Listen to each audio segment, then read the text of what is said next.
મિત્રો, કલ્પના કરો કે જો આપણું જીવન એ સફેદ અને કાળાની વચ્ચે રમતું હોત તો તમે જે કંઈ આસપાસ જુઓ છો કાં તમને સફેદ દેખાત કાં કાળું દેખાત, પરંતુ ઈશ્વરે એવું નથી કર્યું. તેણે આપણા જીવનની અંદર રંગો ભર્યા છે. આપણી આંખો આ વિવિધ રંગોના માધ્યમથી નવી નવી વસ્તુઓ જુએ છે અને જે આપણા મનને ગમે છે. નમસ્કાર, ગુડ મોર્નિંગ ગુજરાતમાં આપનું સ્વાગત છે. સવાર પણ તેમાંની જે કૃતિ છે. જ્યારે રાત હોય ત્યારે અંધકાર હોય ત્યારે બધું જ કાળું દેખાતું હોય, પરંતુ જેમ જેમ સૂરજ ઉગે એમ એમ આ દુનિયા આપણને રંગીન ભાસે અને એ આપણું જીવન પણ એ જ રંગોથી ઉમંગની અંદર પરિવર્તિત થાય.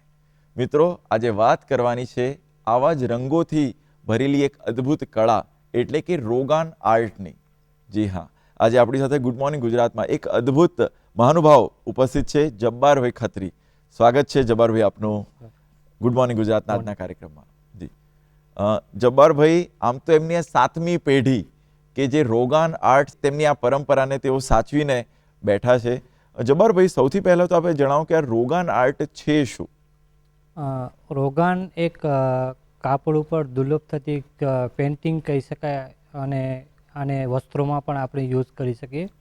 તો રોગાનની આમ જે મેં વાત કરી કે પર્શિયા, ઈરાન ત્યારે પાર્ટ ઓફ નહોતા થયા, તો એ ટ્રાવેલ કરીને ઇન્ડિયામાં આવી હતી અને મૂળ છે પર્શિયન. એ રોગન શબ્દ એનો અર્થ થાય છે ઓઇલ બેઝ. તો પર્શિયન ભાષામાં આને રોગન તરીકે નામ અપાવ્યું.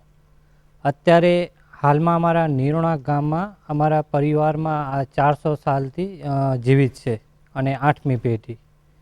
તો રોગન જે અમે બનાવીએ છીએ, આપણે જે દિવેલ આવે એરંડિયું તેલ, એરંડિયા તેલને અમે 1 થી 2 દિવસ આમ સતત ઉકાળી પછી ઠંડુ કરીએ, ગરમ કરીએ, એવી પ્રોસેસ હોય છે. તો ત્રીજા દિવસે જ્યારે એકદમ રબર ફોર્મમાં કન્વર્ટ થાય છે પેસ્ટ, એનું નામ રોગાન. અને એની સાથે જે અમુક પિગમેન્ટ કલર હોય છે, એમાં અમુક માટીની ગાંઠો આવે અને અમુક પાવડર આવે, એના સાથે મિક્સ કરીને અમે આખું પ્રોસેસ કરીએ છીએ. જી દર્શકો, જેમ આપણે કહીએ ને કે રંગ રોગાન કરવું, તે રોગાન પણ આ એ જ શબ્દ છે કે જે અહીં શબ્દ વપરાઈ રહ્યો છે કે ઓઇલમાંથી બનેલી બનાવટ એને ઘટ્ટ કરવામાં આવે ને પછીથી એના માધ્યમથી કાપડની ઉપર એમાંથી સામાન્ય રીતના કેવા કેવા પ્રકારની પ્રોડક્ટ્સ બનતી હોય? પહેલાંની વાત કરીએ તો પહેલાં એમાં ચણિયા અને ડામચીઓને આપણે જે કહીએ એ જ વસ્તુઓ બનતી અને પહેલાં એટલું લોકોને અવેરનેસ નહોતું. તો કચ્છ ગુજરાતમાં માલધારી કોમ્યુનિટી છે, એ રોગાનના સ્કર્ટ પહેરતા અને મેરેજ ફંક્શન છે કે એમના સમાજનું કોઈ સ્પેશિયલ ઓક્શન હોય તો તે સમયે એક અમુક કોમ્યુનિટી છે એ પહેરતી. પછી ધીરે ધીરે એમનું ચલણ બંધ થયું. એનું રીઝન કે માર્કેટમાં બધું મશીનનું કામ આવ્યું, એટલે લોકોને મશીનનું કામ સસ્તું લાગતું હતું અને હાથનું થોડુંક મોંઘું લાગતું હતું. એટલે એ થકી એ વસ્તુ 2-3 પરિવાર હતા કચ્છ ગુજરાતમાં, એમણે બંધ કરી નાખ્યું 1985ની નજીક. તો જ્યારે બંધ થવાના આરે હતો ત્યારે અમારા ફેમિલીની કન્ડિશન સેમ હતી. તો તે સમયે મારા મોટા ભાઈ છે અબ્દુલ ગફુર ખત્રી અને મારા ફાધર આરબ આશમ ખત્રી, એમણે 1985થી બીજા મજૂરી કામ કરી, જેવી રીતે શાકભાજી વેચી અને અમુક નાના મોટા કામ કરીને આર્ટને જીવંત રાખી. પણ જીવંત જ નહીં, એને આર્ટ ફોર્મમાં ઇમ્પ્રુવમેન્ટ, અત્યારે જે એકદમ અમારું ફાઇન કામ છે એક ઇમ્પ્રુવમેન્ટ કર્યું. એ બધું સ્ટ્રગલ છે 40-45 વર્ષનું. તે થકી અત્યારે અહીંયા રોગન આર્ટ આ પ્લેટફોર્મે પહોંચ્યું છે. હાલમાં અમે અમારી જે ખાસ વસ્તુ છે કલ્પવૃક્ષ ટ્રી ઓફ લાઈફની ડિઝાઇન, એના સિવાય એમાં અમે સ્ટોલ હોય છે, કુર્તાનું મટીરિયલ હોય છે, લેડીઝ અથવા જેન્ટ્સ સાડી હોય છે, બેગ્સ હોય છે, ટેક્સટાઇલ રિલેટેડ જે પણ પ્રોડક્ટ એમાં હોય છે એ અમે બનાવી આપીએ છીએ. જી, આપે જે આ કલ્પવૃક્ષની વાત કરી ટ્રી ઓફ લાઈફ, તો એ અમારા દર્શકોને બતાવજો ને કઈ રીતના એ તો એક કલ્પવૃક્ષ બનાવવાની કલ્પના આવી અને એમાં શું ઝીણવટભરી બાબતો ધ્યાનમાં રાખવામાં આવે? જી, આ છે અમારી કલ્પવૃક્ષની ડિઝાઇન. તેમાં આ બધું આખું જે મેં વાત કરી કે કોઈ પણ જાતનું ડ્રોઈંગ કે મેજરમેન્ટ વગર બને છે. અને એમાં તમે આમ દૂરથી જોશો તો આમ એમ ભરતકામ જેવું લાગશે, પણ આ ટોટલી હેન્ડમેડ છે. તો આમાં જે અમે જે પ્રોસેસ હોય છે, અમે 2 થી 2.5 કલાકની અંદર અડધી ડિઝાઇન આમ બેઝિક બનાવી 1-2 કલર આમ ડબલ કરીએ છીએ મિરર ઇમેજ, એટલે અડધું કરીને આમ અડધું કરીએ તો એ આખું બની જાય છે. અને તડકામાં 1 દિવસ અમે સુકાવવું પડે. તો એ તડકામાં સુકાઈ ગયા પછી એના અંદર આ બીજા ફિલિંગ અને ડિટેલિંગ કલર આવે છે. આજે તમે વ્હાઇટ અને યલો વાળા જોઈ રહ્યા છો, તો એ ઝીણા કામમાં બહુ સમય લાગે છે. તો એ એક આટલો પીસ અગર બનાવે તો અમને ઓછામાં ઓછા 6 થી 7 દિવસ લાગે છે બનાવતા. અને આ મોસ્ટલી જે મેં વાત કરી કે અમારી સૌથી જૂની ડિઝાઇન છે. જ્યારે અમારા પરિવારમાં અમારા સિનિયર ગફુરભાઈ અને મારા પપ્પાએ જ્યારે ટ્રી ઓફ લાઈફની શરૂઆત કરી તો એમણે આ ડિઝાઇનથી શરૂઆત કરી. તો અમારી લગભગ આ 40 વર્ષ જૂની ડિઝાઇન છે. જી. આમાં રોગાન આર્ટ બનાવવા માટે કયા કયા પ્રકારની સામગ્રી આપણે જરૂર પડે?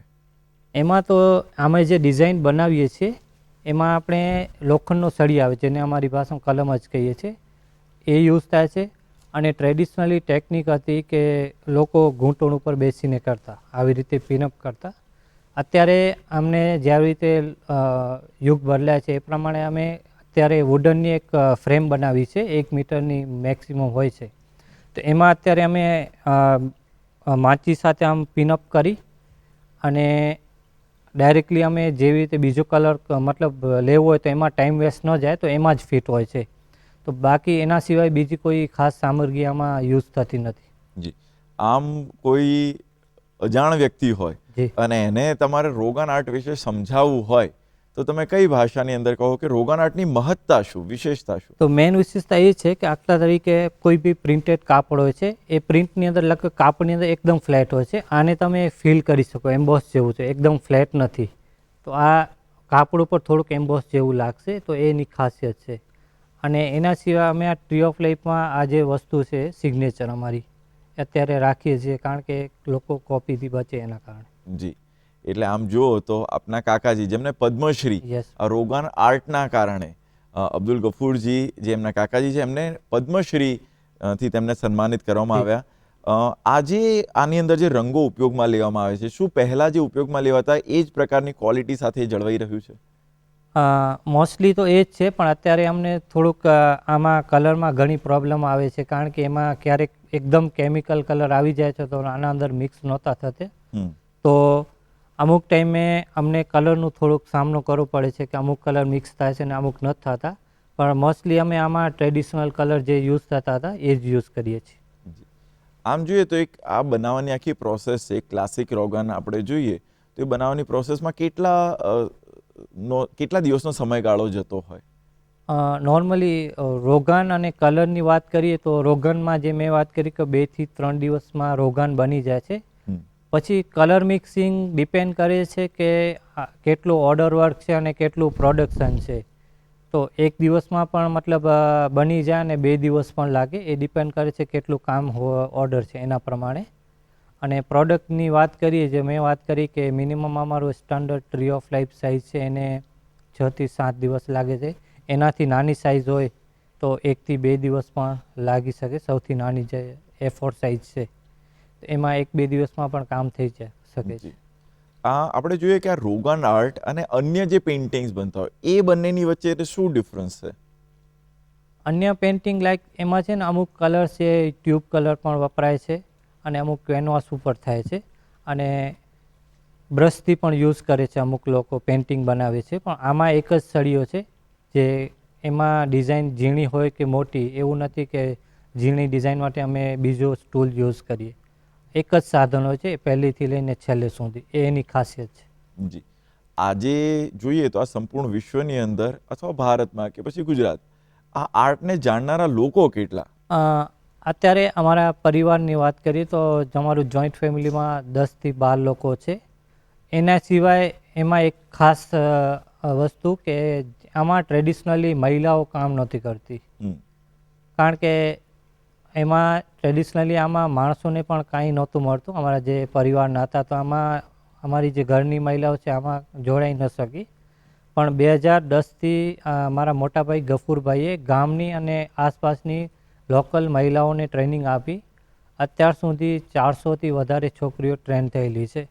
તો એમાં કન્ટિન્યુઅલી અમારી પાસે 25 થી 30 છોકરીઓનો ગ્રુપ છે જે અમારી સાથે કામ કરે છે. એમાં અમને પ્રોડક્શનમાં હેલ્પ મળે છે અને એમને એવી રોજગારી મળે છે. જી. રોગન કલાની સાથે સાથે પ્રધાનમંત્રી મોદીજીનો પણ એક વિશેષ અનુભવ છે. જી. એ અનુભવ વિશે આપ શું કહેશો અને કઈ રીતના ત્યાં સુધી પહોંચવાનું થયું? એ જ્યારે ભુજ હાટ બન્યું તો ત્યારે ફર્સ્ટ ટાઈમ એમણે વિઝિટ કરી હતી 2005-06માં. તો તે સમયે ગફુરભાઈએ એમને આ ટાઈપની જ નાનકડી એક ટ્રી ઓફ લાઈફની કૃતિ ભેટ આપી હતી અને ગફુરભાઈએ પરિપત્ર લખ્યો હતો કે તમે જે મતલબ સ્ટેજ ઉપર તો મિનિસ્ટર લેવલ ઉપર આ આર્ટને તમે પ્રમોટ નહીં કરો તો આ વસ્તુ ખતમ થઈ જશે. તો પછી ગુજરાતમાં કોઈ પણ ઇવેન્ટ થતા ગવર્મેન્ટના વાઇબ્રન્ટ ગુજરાત કે બીજા કોઈ પણ અને બહારથી કોઈ પણ ડેલિગેટ આવતો એને કલ્પવૃક્ષની અમારી રોગાનની કૃતિ ભેટ આપતા. તો પીએમ બન્યા પછી 2014માં પણ એમણે મતલબ વ્હાઇટ હાઉસમાં ઓબામાને ગિફ્ટ આપી હતી. એ અમારી એક પ્રીમિયમ અને એ તમને બતાવીશ કે આ ટાઈપની ડિઝાઇન હતી 3x2 ફૂટની. વાહ, અદ્ભુત. તો આ પણ ટ્રી ઓફ લાઈફ. જી, અને સાથે પીકોક છે નેશનલ બર્ડ. તો અત્યારે અમારી આ ટ્રી ઓફ લાઈફની ડિઝાઇન એટલી ફેમસ છે કે અમારા નિરોણા ગામમાં કોઈ પણ શિક્ષક વિદાય લે છે કે કોઈ પણ ડિપાર્ટમેન્ટથી તો આ રોગન આર્ટની કૃતિ ગિફ્ટમાં જાય છે. આની કિંમત કહી શકશો? કેટલી આની કિંમત રહેતી હોય? આની જે એવરેજ આ પર્ટિક્યુલરલી 1 લાખથી લઈને 3 લાખ સુધી પછી વહેંચાય છે. એમાં આનાથી પણ ઝીણું કામ હોય છે અને એનાથી લાઇટ કામ પણ હોય છે. બરાબર. તો રોગન આર્ટ એટલે આમ જુઓ તો જેની અંદર આપણે આ જે છે આખું ટ્રી ઓફ લાઈફ એની અંદર આપણું રાષ્ટ્રીય પક્ષી મોર છે. આનો વિચાર કઈ રીતના આવ્યો કે આ આપણે રાખવું જોઈએ અને આને જ બનાવવું જોઈએ? એ ગફુરભાઈને જ આખું ઇમ્પ્રુવમેન્ટ ન હતું, કારણ કે આપણા એઝ અ નેશનલ બર્ડ તરીકે આમાં આપણે આ યુઝ કર્યો છે પીકોક. અને ટ્રી ઓફ લાઈફથી પહેલાંથી જ ફેમસ હતું, પણ રોગન આર્ટમાં અત્યારે આ એક કહી શકાય કે યુએસપી પ્રોડક્ટ બની ચૂક્યો છે. આજે યુવાઓ પણ આ આર્ટ વિશે વધુ જાણતા થયા છે, ત્યારે આપના દ્વારા એવા કોઈ વર્કશોપ્સ કે એવું કંઈ ચલાવવામાં આવતું હોય છે કે જેને આ કળા શીખવી હોય તો? જી, અમે વર્કશોપ અમારા ઘરે પણ ઘણા અલગ અલગ આપણા ઇન્ડિયામાંથી સ્ટુડન્ટ આવે છે અને અમે પણ અલગ અલગ કોલેજોમાં વર્કશોપ લઈએ છીએ. કોઈ પણ પ્રાઇવેટ કંપનીઓ તો એમાં પણ અમે વર્કશોપ કન્ડક્ટ કરીએ છીએ. રોગન આર્ટના આ સિવાય બીજા નવા કયા કયા માધ્યમો છે? જેમ કે આ કાપડ ઉપર તો આપે પોતાની કળાને ત્યાં અંકિત કરી છે, પરંતુ આ સિવાય બીજા કયા કયા ફોર્મની અંદર એને ડાયવર્ટ કરી છે? આમાં કાપડ સિવાય એમાં અમે અમુક ઇમ્પ્રુવમેન્ટ કર્યા છે, જેવી રીતે એક મોબાઈલ કવર છે, પછી સ્લિંગ બેગ, શોપિંગ બેગ તરીકે એ ટાઈપનું, અને બોક્સીસ બનાવીએ છીએ, ગિફ્ટ બોક્સ. એમાં મતલબ સિન્થેટિક વુડ અને ફાઈબર અને વચ્ચે રોગાનનો પેચ હોય. અને પેન સ્ટેન્ડ છે, પોટ ફ્લાવર, એ ટાઈપના અલગ અલગ અમે પ્રોડક્ટ દર વર્ષે કંઈક નવું ઇમ્પ્રુવમેન્ટ કરીએ છીએ. એટલે છેલ્લા જે સમયગાળા દરમિયાન છે એમાં સૌથી વધુ રોગન આર્ટને લઈને કોઈ ડિમાન્ડ ઊભી થઈ હોય તો કઈ વસ્તુની સૌથી વધુ ડિમાન્ડ રહી? ડિમાન્ડ તો આજે મેં વાત કરી કે અમારા વોલ પીસની ડિમાન્ડ છે, જે દર વર્ષે વધે જ છે. આજે જે યુવા સાથીઓ પણ આજે શો જોઈ રહ્યા છે એ લોકો રોગન આર્ટ શીખવી હોય તો શું તમે ઓનલાઈન શીખવાડતા હો છો? ઓનલાઈન એનું પોસિબલ નથી, કારણ કે અમારી પાસે કોવિડ ટાઈમ પણ ઘણી ઇન્ક્વાયરી આવી, કારણ કે એનું જે રો મટીરિયલ છે એ અમે જાતે જ બનાવીએ છીએ અને એ 24 કલાક પાણીમાં રહે છે, કારણ કે એને પાણી વગર સુકાઈ જાય છે. અને કલર આપણે ટ્રાન્સપોર્ટમાં મૂકી શકીએ એ પણ નથી, કારણ કે લિક્વિડ નથી હોતું, એકદમ રબર ટાઈપનું હોય છે. તો આનું ઓફલાઈન અમે અમારા ઘરે પણ ઘણા લોકો આવે છે અને કોઈક ઇન્વાઇટ કરે તો અમે ત્યાં પણ જઈએ છીએ. બિલકુલ. દર્શકો, રોગન આર્ટની આ રંગબેરંગી વાતો આપણે ચાલુ રાખીશું, પરંતુ અત્યારે સમય થયો છે ગુડ મોર્નિંગ ગુજરાતના કાર્યક્રમની અંદર અત્યારે એક બ્રેક લેવાનો. રોકાઈશું એક નાનકડા વિરામ માટે.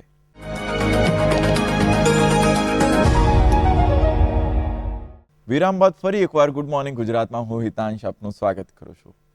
મિત્રો, કળા એ આપણને જીવંત રાખે છે. એક રીતના જોઈએ, જો આપણા જીવનની અંદર કોઈ એક કળા સાથેનું આપણું જોડાણ હોય ને તો આપણે આપણી મસ્તીની અંદર મસ્ત રહી શકીએ. આવી જ એક વાત છે અમદાવાદના ધ્રુવની, જે લાઈવ સ્કેચ કરે છે. આમ જુઓ તો તેમની નિરીક્ષણ ક્ષમતા એ આપણી કરતાં પણ કંઈક વિશેષ છે. આપણે જે જોઈએ છીએ એના કરતાં પણ કંઈક ધ્રુવ એ વધુ વિશેષ જુએ છે.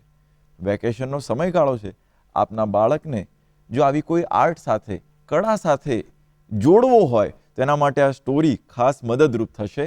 આવો ધ્રુવને મળીએ.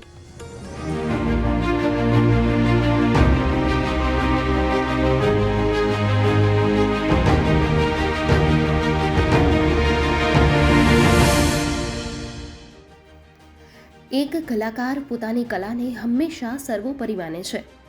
એવી જ રીતે કોઈ ચિત્રકારના ચિત્રો પણ તેના માટે અમૂલ્ય છે. પણ આપે ક્યારે વિચાર્યું છે આ ચિત્ર પાછળ તેણે કેટલો પરિશ્રમ કર્યો હશે?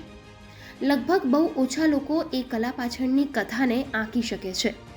એક ચિત્રકાર માટે સ્કેચિંગ કરવું એ કોઈ સરળ વાત નથી, કારણ અહીં માત્ર લાઇન સ્ટ્રોક્સ નહીં પરંતુ લાગણીઓની ગહનતા પણ ચરિતાર્થ થાય છે. શેડ્સ અને ટેક્સચરથી કાગળ પર ઉભરાતી કલા માનવીના વિચારોને પ્રસ્તુત કરે છે. આ વિચારોની પ્રસ્તુતિ અને ખાસ સ્થળોની અનુભૂતિ જોવા મળે છે લાઈવ સ્કેચ આર્ટિસ્ટ ધ્રુવ પટેલની કલામાં. દરેક છોકરાને એકદમ બહુ આવડતું નથી હોતું, એક્સેપ્ટ કે કોઈ ટ્રેનિંગ કરીને આવેલું હોય અને પછી એ ધીરે ધીરે શીખે મારી પાસે કે હું એમની પાસે કંઈ કામ કરાવું કેવી રીતે. So I have observe Dhruv has observe so many things in variation ways કે ક્યાં લાઇનનો ઉપયોગ કેવી રીતે કરવાનો, શેડ કેવી રીતે કરવાનું છે, એનું ટેક્સચર કેવી રીતે લાવવાનું છે અને આખી વસ્તુને કેવી રીતે ડ્રો કરવાની છે. So later, not in really in first year, but later he learn so many things to explore in such a way કે એ દરેક વસ્તુને લઈને આવીને આ એક્ઝિબિશન સુધી પહોંચ્યો. અને એ એનું એક બહુ જ સારું છેલ્લા 8-10 વર્ષનું આપણે એમ કહીએ છીએ કે ઓબ્ઝર્વેશન, પણ ઓબ્ઝર્વેશનની સાથે એની સમજ, દરેક વસ્તુની સમજ, કારણ કે કોઈ એક વસ્તુ ઓબ્ઝર્વ કરવાથી બધી વસ્તુ નથી આવતી. એમાં ઘણી બધી વસ્તુઓ છે જે એક વસ્તુ કરતાં એ ઘણી વસ્તુઓનું સમન્વય સાથે થાય છે, જે ધ્રુવનું આ એક્ઝિબિશનમાં મેં જોયું અને એ ખરેખર બહુ સરસ છે. ધ્રુવ લાઈવ સ્કેચિંગ દરમિયાન ફક્ત પેન અને પેન્સિલની સાથે કોલસાનો પણ ઉપયોગ કરે છે. અમદાવાદમાં ધ્રુવ પટેલે તેમના 10 વર્ષમાં તૈયાર કરેલા ચિત્રોને લોકો સુધી પહોંચાડવા માટે વિશેષ પ્રદર્શનનું આયોજન કર્યું હતું. આ એક્ઝિબિશન મેં 3 થી 4 ડિફરન્ટ મીડિયમમાં ડિવાઈડ કર્યું હતું. તો પહેલું મીડિયમ હું યુઝ કરતો હતો વોટર કલર્સ. તો વોટર કલર્સ યુઝ કરતાં મેં 2 ટેગબોર્ડને ડિવાઈડ કર્યા અને પછી એ કલર કોડેડને બ્રેક કરવા માટે મેં ચારકોલ અને એ મીડિયમથી હું યુઝ કરતો હતો સ્કેચીસને. અને પછી ધીરે ધીરે હું બહુ જ બધા મીડિયમ્સ મિક્સ કરવા લાગ્યો, ચારકોલથી લઈને પેન્સિલ્સથી લઈને ગ્રેફાઇટથી લઈને. પછી મેં 3 મીડિયમ યુઝ કર્યા. પછી પેન હતું અને પછી મેં ડિફરન્ટ પેનને યુઝ કર્યું. જેમ કે અગર વ્હાઇટ પેપર છે તો હું બ્લેક પેન યુઝ કરતો હતો અને પછી હેન્ડમેડ પેપર હતું તો હું વ્હાઇટ પેન કાં તો પછી બ્રાઉન કાં તો ડિફરન્ટ મીડિયમ યુઝ કરીને હું એ સ્કેચીસ બનાવતો હતો. જે વિદ્યાર્થી કોલેજમાં સ્કેચિંગના વિષયમાં નાપાસ થયો હતો, આજે એ જ વિદ્યાર્થી લાઈવ સ્કેચિંગ કરીને પોતાની નિષ્ફળતાને સફળતામાં રૂપાંતરિત કરતો જોવા મળ્યો. અને એ વિદ્યાર્થી છે ધ્રુવ પટેલ. જ્યારે આપણે સ્કેચ કે કંઈ પણ વસ્તુ ડ્રો કરીએ છીએ ને, તો એ વસ્તુ જેવી દેખાય છે એવી ને એવી બનાવવાનો એનો પ્રયત્ન ક્યારેય હોતો નથી. એ પ્રયત્ન એવો હોય છે કે મને એ વસ્તુમાં શું દેખાય છે. એટલે બેઝિકલી એના જે કેરેક્ટર્સ હોય છે, એનું જે એ કેટલા વર્ષ જૂની વસ્તુ છે કે કોઈ બિલ્ડિંગ છે સપોઝ, તો એ બિલ્ડિંગ કેટલા વર્ષ જૂનું છે તો એનું એ કેરેક્ટર શું છે ને, અને હું એઝ અ ઇન્ડિવિજ્યુઅલ શું એમાં ઓબ્ઝર્વ કરું છું ને એ વધારે મહત્ત્વનું છે. જેમ ધ્રુવના જેટલા બી પેઇન્ટિંગ્સ છે કે સ્કેચીસ છે, એમાં એક એનું અલગ કેરેક્ટર્સ એ ઓબ્ઝર્વ કરે છે, એની ફસાડ્સ છે, એના ડેપ્થ છે. તો એના ઉપરથી મને જ્યારે બી સ્કેચ જોઉં એટલે ખબર છે કે આ ધ્રુવે બનાવેલું છે. એવી રીતે ઇન્ડિવિજ્યુઅલ આર્ટિસ્ટ દરેકની એક પોતાની અલગ ઇન્ડિવિજ્યુઆલિટી હોય છે ને એને અલગ ઓબ્ઝર્વેશન્સ હોય છે. કોઈ બી સ્કેચ કરવા માટે તમારે ગભરાવાની જરૂર નથી. You just have to start કરો. તમે ત્યાં જાઓ, તમે કમ્પોઝિશન જોવો અને સ્ટાર્ટ કરો. તમે એટલીસ્ટ સ્કેચ કરવાનું સ્ટાર્ટ કરશો અને પછી તમને ખબર પડશે કે કઈ રીતનું તમારે ચેન્જ કરવું છે અને કઈ રીતની લાઇન ક્વોલિટી ચેન્જ કરવી છે. એટલે બહુ બધા આસ્પેક્ટ છે એમાં. તો એ આસ્પેક્ટને લઈને એક આસ્પેક્ટને લઈને તમે પછી તમારો જ સ્કેચ એનાલાઇઝ કરીને ફરીથી ત્યાં બેસીને 1, 2, 3 કલાક શાંતિથી ત્યાં બેસીને સ્કેચ તમે ટ્રાન્સફોર્મ કરી શકો છો. You just have to make all the sketches, ખાલી બનાવતા જાઓ. એટ ધી એન્ડ તમારી જોડે 10 થી 15 સ્કેચીસ હશે અને 10 થી 15માં ભલે 1 અને 2 સારા હશે, પણ તમને તમારી જર્ની અને ટ્રાન્સફોર્મેશન દેખાશે. તો એ જ તમારું પ્રોગ્રેસ છે. તો મિત્રો જોયું ને, ધ્રુવ જે રીતના આર્ટ કરે છે એવું તમે પણ કરી શકો. એના માટે આવશ્યકતા છે ખૂબ ચીવટતાની, આપણી અંદર રહેલા કલાના જીવને જાણવાની અને એ દિશામાં પ્રયાસ કરવાની. ફરી એકવાર આપણે રોગન આર્ટ તરફ આગળ વધીએ. જબ્બારભાઈ, આપને આ કલા શીખવાની પ્રેરણા ક્યાંથી મળી અને શીખતા શીખતા કયા કયા પ્રકારની ચેલેન્જીસ આવી હતી આપની માટે? હું આ જે આર્ટ છે, અમારા પરિવારના સિનિયર જ્યારે પોતાનું કામ કરતા હોય તો અમારા પરિવારમાં 13-14 વર્ષની વય હોય છે, એનાથી શીખવાનું ચાલુ થાય છે. તો હું ત્યારે એ જ 14-15 વર્ષનો હતો, ત્યારે આ અમારા સિનિયર કામ કરતા હતા તો એમની બાજુમાં બેસી રહેતો અને એમને જોઈ મતલબ શીખતો, કલર લઈ અને જેવી રીતે મારે જે મનમાં ઉત્પન્ન થતું આવે એવી રીતે હું બનાવતો. પછી ધીરે ધીરે થોડીક આવડત આવી અને એમના ગાઈડન્સથી, જે અમારા પરિવારના સભ્યો છે, ક્યારેક ગાઈડન્સની જરૂર હોય તો ગાઈડન્સ આપ્યું. એવી રીતે મતલબ ઓછામાં ઓછા પછી શીખતા શીખતા 1 વર્ષ મને લાગ્યું આ વસ્તુ. અને શીખવામાં જે મેં વાત કરી કે ડાયરેક્ટલી તો કોઈ વસ્તુ શીખી ન શકે, એની પ્રેક્ટિસ જરૂર હોય છે. તો હાથમાં કલર કેવી રીતે ચોંટાડવો, એનું તાર કેવી રીતે બનાવવો, એવી બધી, મતલબ એવું નથી કે ડાયરેક્ટલી તાર બની જાય અને કલર પણ ચોંટી જાય. કલર ચોંટાડવામાં પણ કલાકો નીકળી જાય, ક્યારેક એવું પણ હોય છે. તો એવી નાની મોટી ઘણી ચેલેન્જ આવે. પછી કાપડને પિનઅપ કેવી રીતે કરવો, ક્યારેક વધુ પવન આવે તો એમાં પણ અમારું કામ ન થાય, વરસાદની સમયે સુકાય પણ નહીં. તો એવી ઘણી મોટી નાની મોટી ચેલેન્જો આવે છે આમાં. વૈશ્વિક સ્તરે જોઈએ તો આપણું જે રોગાન આર્ટ છે એ કઈ કક્ષાએ ઊભું છે અત્યારે? આમ જોવા જઈએ તો આપણે એકદમ એમાં જે મેઇન જે ફાળો છે, હું તો કહીશ આપણા પ્રાઇમ મિનિસ્ટર નરેન્દ્ર મોદી. જે અમે એક નાનકડા ગામમાં બેઠા છીએ ને અમારી વસ્તુ વ્હાઇટ હાઉસમાં, મતલબ અત્યારે લોકો કહે છે કે તમારી ત્યાં પેઇન્ટિંગ લાગેલી છે, તો અમારા માટે આ ગર્વની વાત છે કે એક ગામડેથી લઈને વ્હાઇટ હાઉસ સુધી એક કારીગરની પેઇન્ટિંગ, રોગન આર્ટ, અમારી વસ્તુ ત્યાં છે. તો અમે જ્યારે આ વસ્તુ ગિફ્ટમાં આપવાની ત્યારે અમને ઘણું બધું પ્રાઉડ થયું. અને એ સ્વાભાવિક ગર્વ તો અનુભૂત થાય જ, પરંતુ એની સાથે સાથે આખી જે પેઢી એ રોગન આર્ટને સાચવીને બેઠી છે અને એમના માટે પણ રોજગારીના નવા નવા આયામો ખુલ્યા હશે. અને પછીથી કયા કયા સ્થાનો ઉપર જે આ રોગન આર્ટ છે, જેમ કે એનું GI ટેગિંગ કરવામાં આવ્યું, આ સિવાય બીજા કયા કયા એવોર્ડથી સન્માનિત થઈ?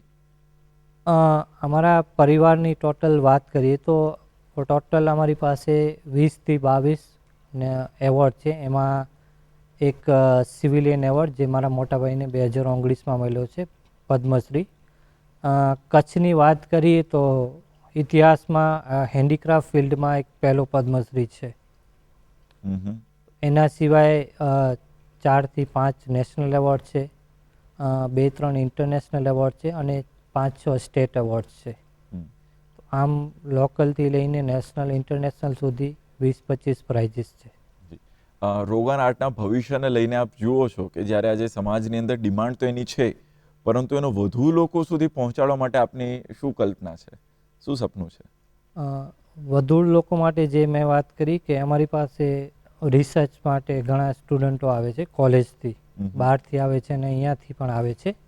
તો એ એમની જે ફાઇનલ યરની જે રિસર્ચ પ્રોજેક્ટ હોય છે, તો અમુક લોકો એક PhD કરે છે આના ઉપર, રોગન ઉપર, અને અમુક ફેશન ડિઝાઇનર હોય છે એ અમારી પાસેથી ગારમેન્ટ બનાવે છે રોગાનના. તો એવા અમે છેલ્લા ઘણા વર્ષોમાં ઘણું એવું કામ કર્યું છે કોલેજ સાથે કે અમે રોગાન બનાવી, એમની ડિઝાઇન હોય અને અલગ અલગ ફેશન શોમાં એમાં અમે ભાગ લીધેલો છે અને એમાં શો કરી છે આખી પ્રોડક્ટ. તો યંગ જનરેશન છે એને ખબર પડે કે એક પણ આ વસ્તુ છે. તો એવા, અને એના ઉપર ઘણી મેગઝીન્સ અને બુક પણ છપાણી છે રોગાન ઉપર. તો અત્યારે પણ એનો સર્વે ચાલુ, દર વર્ષે અમારી પાસે ટુરિસ્ટો ઘણા વધે છે અને ટૂર એજન્ટ પણ, ટ્રાવેલ એજન્ટ ઘણા આવે છે. જી જબ્બારભાઈ, આપણે જેમ વાત કરીએ તો અત્યારના યુવાઓની અંદર પણ વિશેષ કરીને રોગાન સાડી પણ બનતી હોય છે. તો એવી બીજી કઈ કઈ કાપડનો જે વસ્તુઓ છે કે જે જગ્યાએ રોગાન આર્ટનો ઉપયોગ થતો હોય છે? સાડી છે, પછી જેન્ટ્સ કુર્તો છે, અને કુર્તો જે અમે આમ નોર્મલી લેડીઝ માટે જનરલી બનાવતા, પણ ગફુરભાઈએ એક સ્પેશિયલ કુર્તો મોદી સાહેબ માટે બનાવેલો, અને એમણે 2022માં મોદી સાહેબ જ્યારે કચ્છમાં આવ્યા હતા ત્યારે એમણે ગિફ્ટ કર્યો. તો એના પછી આ જે કુર્તો છે એની પણ ડિમાન્ડ વધી, જેન્ટ્સ કુર્તાની. તો અત્યારે અમે જેન્ટ્સ કુર્તો પણ ડિઝાઇન કરીએ છીએ. સ્ટોલ હોય છે, મફલસ હોય છે, તો અને એના સિવાય લેપટોપ બેગ, સ્લિંગ બેગ, એ ટાઈપની અલગ અલગ પ્રોડક્ટ અમે બનાવીએ છીએ, એકદમ યુટિલાઇઝ, જે નાનકડા લોકો સુધી પણ આ વસ્તુ પહોંચી શકે. રોગાન આર્ટના સંરક્ષણ માટે એટલે આપના પરિવાર દ્વારા તો જે પ્રયાસ છે, સરકાર કે અન્ય કોઈ સંસ્થાઓનો પણ આપને સહયોગ મળતો હોય એવું થાય છે ખરી? સહયોગ મીન્સ કે જે મેં વાત કરી કે ગિફ્ટિંગ માટે ગવર્મેન્ટમાં કોઈ પણ ડિપાર્ટમેન્ટ હોય છે, તો એમાં અમને ગવર્મેન્ટ થ્રુ ઓર્ડર્સ આવે છે, અને અમુક જે નેશનલ અને સ્ટેટ એવોર્ડ મળે છે એ સરકાર થ્રુ જ મળે છે. અને અમુક સમયે ગવર્મેન્ટનો કોઈ પ્લેટફોર્મ હોય છે સારું, અલગ અલગ મેટ્રો સિટીમાં ત્યાં એક્ઝિબિશન હોય છે, તો ત્યાં અમને લાઈવ ડેમો માટે પણ બોલાવે છે, તો અમે ત્યાં પણ પાર્ટિસિપેટ કરીએ છીએ. અને અબ્રોડ પણ કોઈ ડિમાન્ડ હોય છે તો અમે ગવર્મેન્ટ થ્રુ અથવા તો કોઈ પ્રાઇવેટ થ્રુ અમે જઈએ છીએ. જી, એક્ઝિબિશનની અંદર જ્યારે આપણે આપણી આર્ટને લઈને પ્રસ્તુત કરતા હોઈએ ત્યારે લોકોની ડિમાન્ડ એ કેવી છે, લોકોના કેવા પ્રતિભાવ મળતા હોય છે આપણને?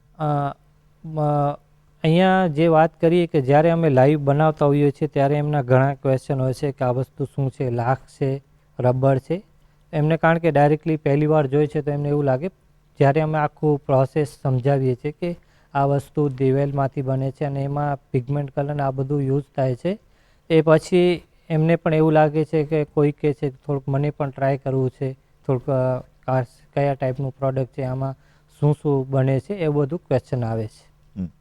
તો આમ જે તમે પ્રોસેસની વાત કરી, શરૂઆતમાં તમે ટૂંકમાં કહ્યું, પણ એક વિસ્તૃતની અંદર આપણે પ્રોસેસ જાણવી હોય જી, તો શું હોય છે એ આખી બનાવવાની પ્રોસેસ? રોગાન જે દિવેલ છે એ અમે 2 દિવસ ઉકાળીએ. 2 દિવસમાં મીન્સ કે એમાં એકદમ 2 દિવસ નહીં, મતલબ એમાં ઠંડુ કરવું, પાછું ગરમ કરવું, એવી પ્રોસેસ હોય છે. જ્યારે વધુ ગરમ થાય તો એના અંદર ફાયર નીકળે છે, એને કંટ્રોલ કરવું બહુ હાર્ડ હોય છે, કારણ કે જ્યાં થોડીક પણ ધ્યાન ન રાખીએ તો એ આખું ઓઇલ છે બળી જાય છે, એટલે વેસ્ટ જાય છે. તો એ કોઈકને અમે સજેસ્ટ પણ ન કરી શકીએ, બહુ ડેન્જરસ પ્રોસેસ છે. અને અમારા પરિવારના 3 થી 4 લોકો જ આ વસ્તુ જાણે છે, અમે પણ હજુ શીખીએ છીએ. તો રોગાન બની જાય છે પછી જે કલર મિક્સિંગની જે પદ્ધતિ છે એ પણ આખી મતલબ મશીનની નથી કે આપણે દેશી પથ્થરની લાદી ઉપર આપણે જેમ ગામમાં મસાલા પીસીએ એવી રીતે રોગાન અને કલરને કૂટીને મિક્સ કરાય છે. તો એમાં કોઈ એવું નથી કે 100 ગ્રામ કલર અને 50 ગ્રામ રોગાન, એ બધું અંદાજિત માઇન્ડમાં જેટલું મતલબ એ પ્રમાણે બધું અંદાજિત કામ હોય છે.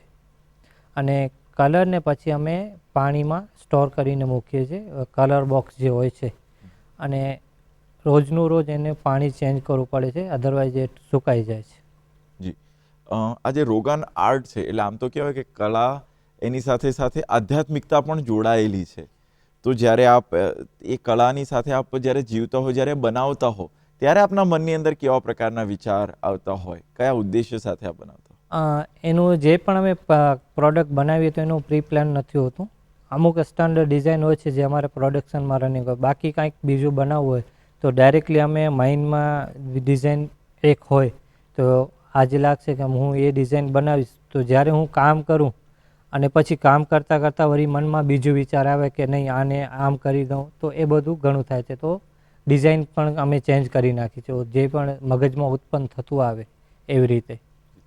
અત્યારે આમ જુઓ તો ટેકનોલોજીનો જ સમય છે, મશીન્સ પણ હોય કે જે આખા આર્ટને કોપી કરીને રેપ્લિકા તૈયાર કરી શકતું હોય, તો શું આપને એવી ચેલેન્જ નથી લાગતી કે ભવિષ્યની અંદર મશીનની અંતર્ગત કે આ જેમ તમે લાઈફ ટ્રી બનાવ્યું, કલ્પવૃક્ષ બનાવ્યું, એવી સેમ ડિઝાઇન રોગન આર્ટના માધ્યમથી મશીન દ્વારા બનાવવામાં આવે?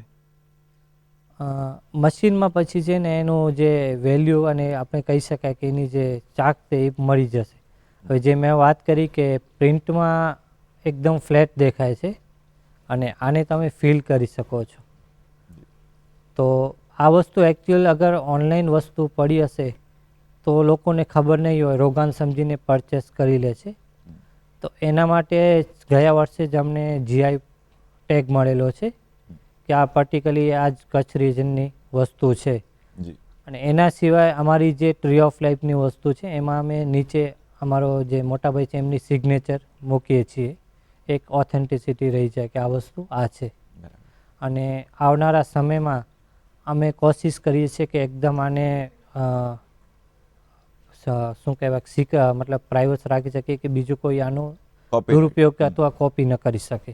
બરાબર. અને એના થકી પછી શું છે કે કસ્ટમર છેતરાશે. હમ, હમ. તો અમે ટ્રાય કરીએ છીએ કે અમારા કસ્ટમરને અમારી જે ઓરિજિનલ વસ્તુ છે એ આપીએ. જી તો જબ્બરભાઈ, આપનો ખૂબ ખૂબ આભાર. આજે આપે ગુડ મોર્નિંગ ગુજરાતના કાર્યક્રમમાં આવીને આપે રોગાન આર્ટ વિશે જે અજાણી વાતો છે એ સૌ મારા દર્શકો માટે જાણીતી કરી. તો ખૂબ ખૂબ આભાર આપનો.